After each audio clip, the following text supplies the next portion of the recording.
Okay.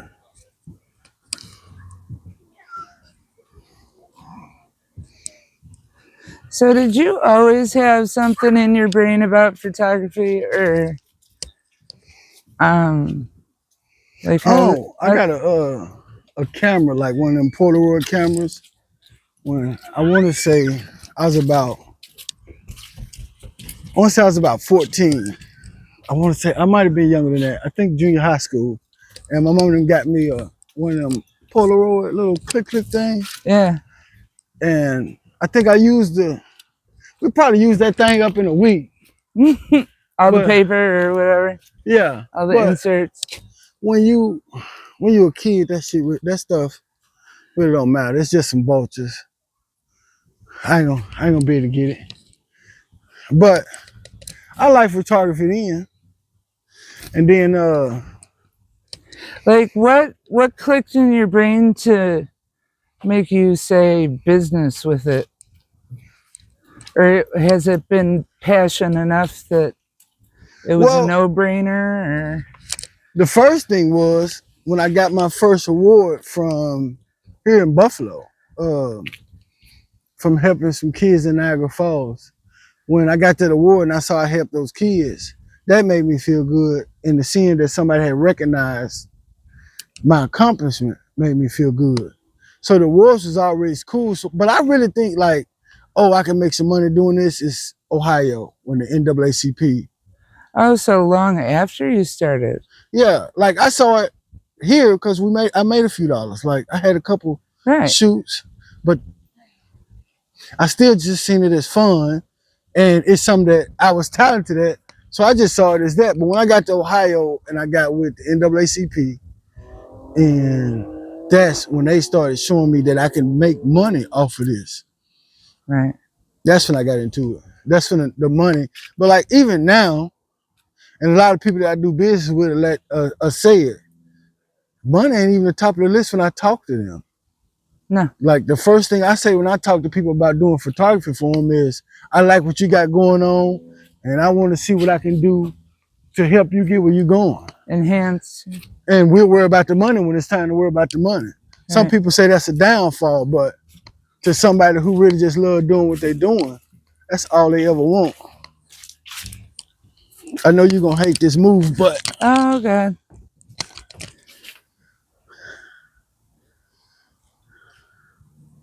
it's a good scenery shot from here.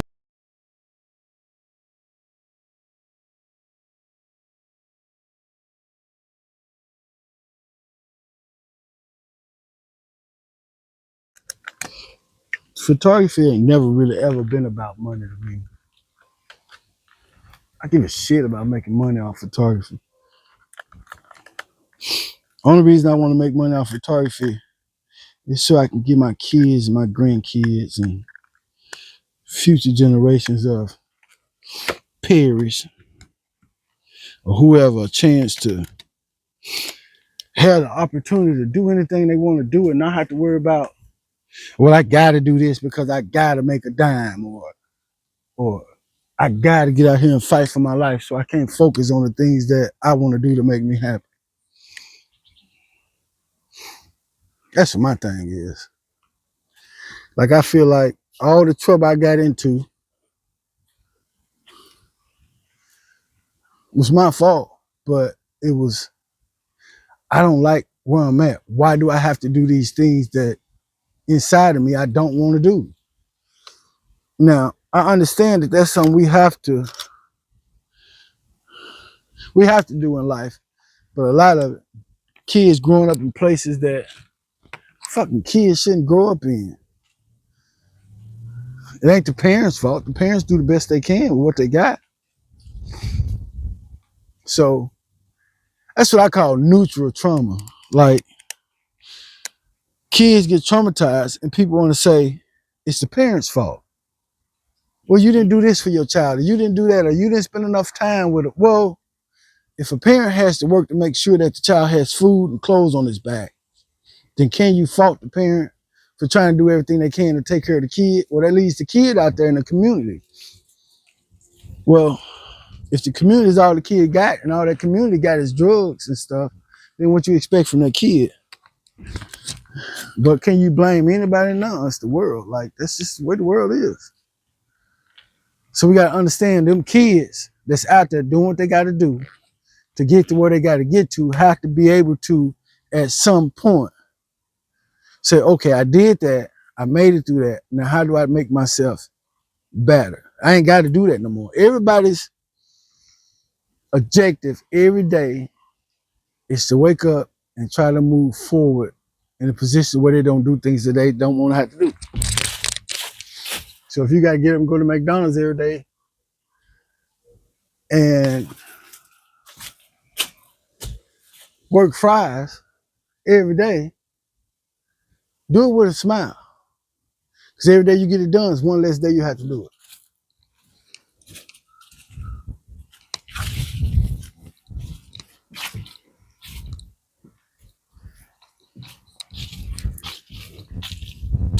What was your favorite job before this? Oh, everybody know that. My favorite job was Subway. So, Subway, I didn't say what job owns your soul. Yeah, Subway on my soul. I don't work Subway damn near everywhere on this I fucking just saw planet. birds. Where are they? Oh, there's one. I don't know. What's wrong? No, I just saw a birdie. I don't know what it is. You know the birds. Well, there's a lot of vultures flying around. Yeah. I see two over there, two over here. Some out here might be dead. But no, I guess my favorite job, damn. My favorite job would be pipe fitting. Fair to say because you were good at it? Fuck yeah. I'm good at everything I do. I'm good at everything I do when I say, okay, I want to be good at it. Right. If I don't put the time in it, I ain't gonna be good at it. Right. But anything that I put the time into, and that's why I say, I ain't, forgive me my language, and I'm not down on myself, I ain't shit. Not that I ain't shit, but I ain't no better than nobody else. I put one shoe on, I get up every day, and I just try. So when I put my mind to it, it works. That's why I say that, because anybody, if I can put my mind to something and it work, anybody can. Anybody.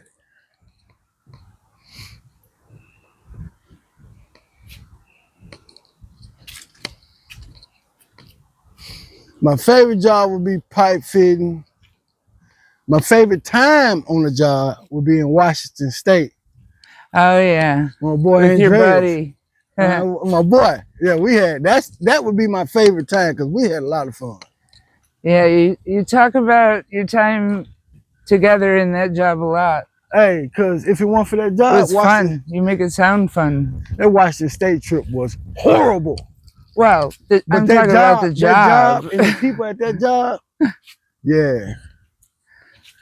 Yeah. And Mount Rainier has not beat me. I'm gonna get to the top of it. Oh yeah. I told you I'm going back. I'm gonna beat that mountain. I'm gonna smoke me a blunt on top of it like I do every mountain. I have to see Seattle. That's my godfather's favorite city in the U.S. Seattle needs saving. Oh yeah. Seattle needs saving. Like I thought I've seen homelessness. Yeah, this is facts from like a decade ago, so I don't know. Nah, after that whole 2020 debacle, which I don't want to get into the history, you have to watch the documentary. Go watch the documentary, it's crazy, about how when all that protesting came on, they made this area where people could protest, and it was kind of like a lawless spot. Just me summarizing, don't nobody go and say I said that was a lawless spot. Right. But in my interpretation, that's basically what they were saying. And then after all that went away, short term, the spot didn't get better. So now I'm sorry, when you go down in Seattle's a beautiful place. But the homeless situation out there is outrageous. And I've been to Cincinnati. Tacoma area, Cincinnati, beautiful places. I don't want to deter nobody from going there. Go. It's amazing. Yeah. The scenery there is like top of the line. Nothing short of Ohio the Smoky Mountains in New York. It's amazing.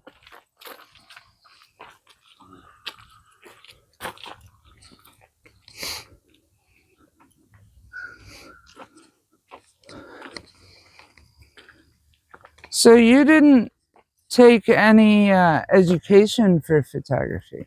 No, I started to. When I got to Ohio, I signed up for some photography classes.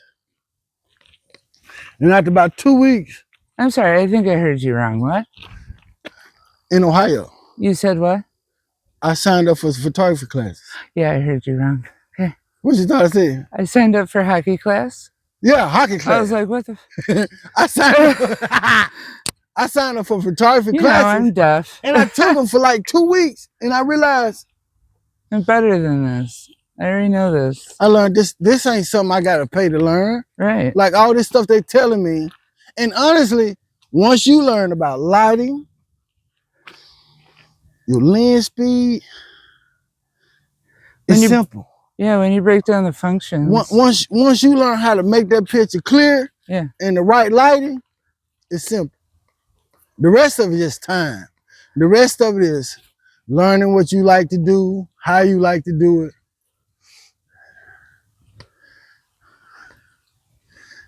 And then my thing about photography, what I think sets me off is something that I've noticed from a lot of photographers.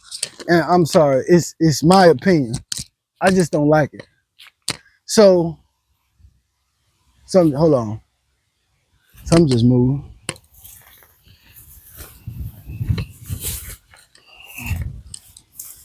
Something just moved. Like it was a big bird. I thought it was a hawk, but it might not have been. But my adventures in photography are so big because I refuse to saturate an area. Like, if I've been there and I've taken pictures there enough times, I don't like going back there. Move on. Let somebody else see it. Been there, done that. Yeah, if I wake up, Bought the t-shirt.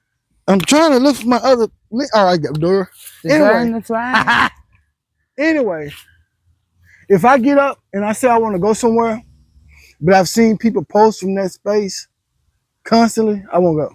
Yeah. There's beautiful parks here. I ain't got to get out and do this. In Buffalo, you ain't got to get out and do this.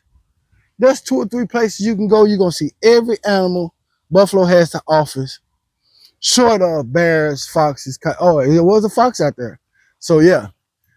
And the animals that ain't going to really kill you, that Buffalo got to offer. 2 or 3 parks, I can go there every day and get as many pictures as I want. But I already took a picture of that animal. I already took a picture of that bird. So there's so many animals so many and places. species and whatnot, but how do you, on that principle, how do you keep it interesting? What? Like you've seen a bear, you've seen a deer, you've seen, you know? Because it ain't the picture that I'm worried about. It's the adventure. Yeah. The thrill. Yeah, it's the adventure. And that's why like this nature stuff is good to me. And I love doing it.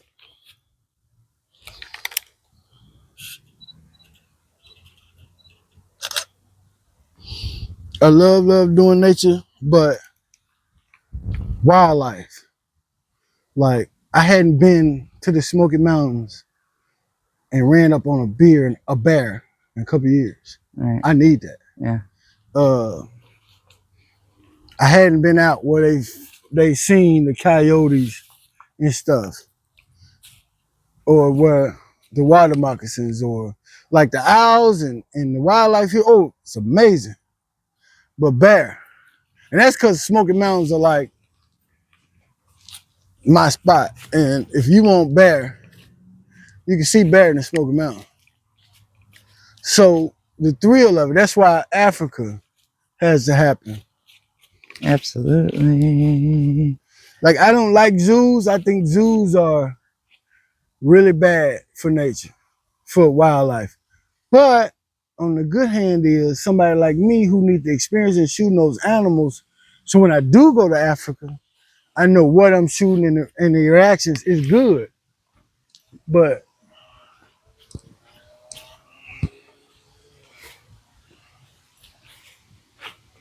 So yeah, this is how you keep photography interesting.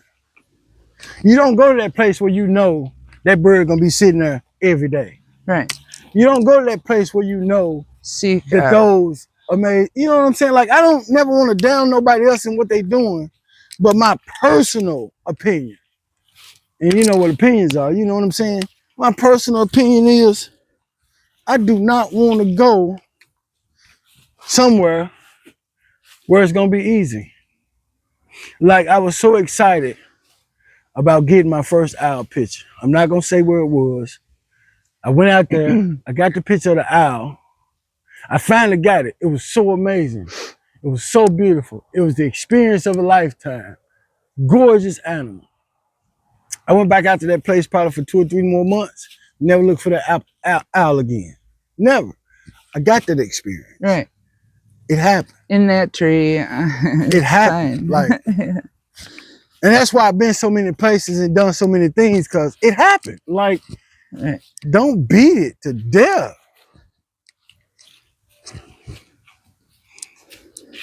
And that's why photography was a good thing to me, because I've been so many places and seen so many things. Oh, What do you see? it just opened up to amazement. Oh. I'm a coming.